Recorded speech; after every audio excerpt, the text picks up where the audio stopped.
Miss হবে না আপনার পছন্দের টিভি শো। দেখুন জি5 অ্যাপে একদম ফ্রি।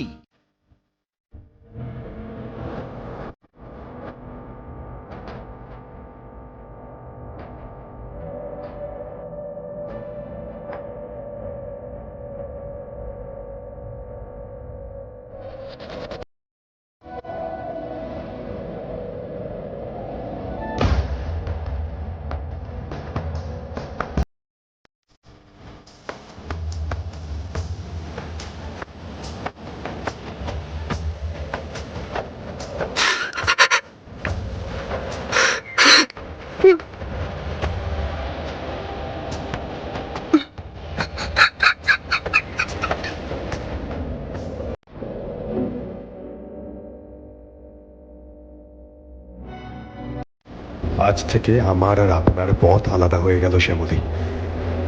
জানি না কোন খাতে বইবে আপনার জীবন, কিন্তু যাই হয়ে যাক, আমি আর ফিরেও তাকাবো না। কি গো মামুনি, এভাবে চলে গেলে হবে নাকি?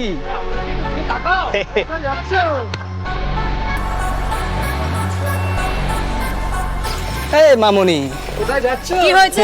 কি অবস্থা? কিছু বলবে?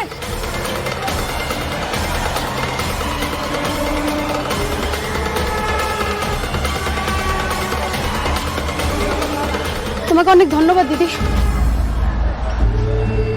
তুমি কোথায় যাবে? তুমি কি একা? হ্যাঁ, আমি আজই বনগা থেকে শহরে এসেছি। একটা ফ্যাক্টরিতে কাজ পেয়েছি। আমার কাছে তো ওই স্মার্টফোন নেই। কোথায় যাব, কোথা থেকে বাস ধরবো কিছুই বুঝতে পারছিলাম না। সেজন্য ওই দোকানগুলোতে জিজ্ঞেস করছিলাম। তখন থেকে ওই ছেলেগুলো পেছনে পড়েছে আমার। তুমি ভাগ্যিস এলে দিদি। ঠিকানা আছে? হ্যাঁ, এটা। টিকিটটা করবেন।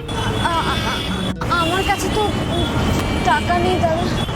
সোজা হেঁটে চলে যান, বাগান পেয়ে যাবেন। সোজা হেঁটে চলে যান। আমাকে একটু নিয়ে যাবেন বিনোদদার কাছে। আমি না সকাল থেকে খুঁজছি, বড় বিপদে পড়েছি আমি। আর চিন্তা নেই, বিনোদী পাঠিয়েছে তোমাকে নিয়ে যাওয়ার জন্য। এসো, তুমি একটু দাঁড়াও, আমি তোমার বিনোদদাকে ডেকে নিয়ে আসছি। কে ওটা? আরে এই চিড়িয়ার কথাই তো বলছিলাম। এই যেও না, এই মেয়ে যেও না। দিদি, চিনতে পারলে? তুমি না ভুল দিকে এসছো, এদিকে না। তুমি ওই দিকটা ধরে যাও, সোজা গেলেই বড় রাস্তা পড়বে। বড় রাস্তায় উঠে দেখবে বাস যাচ্ছে, বাসের গায়ে লেখা থাকবে হাওড়া। ঠিক আছে? তুমি সেই হাওড়ার বাসে উঠবে, কন্ডাক্টরকে বলবে বড় বাজারে নামিয়ে দিতে। কেমন? বলছি, বাসে তো উঠবে, তোমার কাছে টাকা আছে তো? আর তুমি যাবে কোথায় ওখানে গিয়ে, মানে থাকবে কোথায়? হ্যাঁ, টাকা আছে। ওখানে আমার বড় মাসির বাড়ি, ওখানেই থাকবো আজকে আমি। আসি দিদি। এসো, সাবধানে এসো। আর হ্যাঁ, মহেশ্বরের নাম।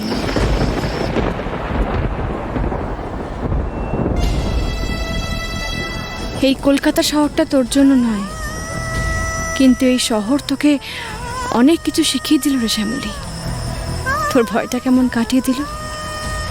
এবার 10টার দার্জিলিং মেলটা ধরে ফিরে চল তোর জায়গায়।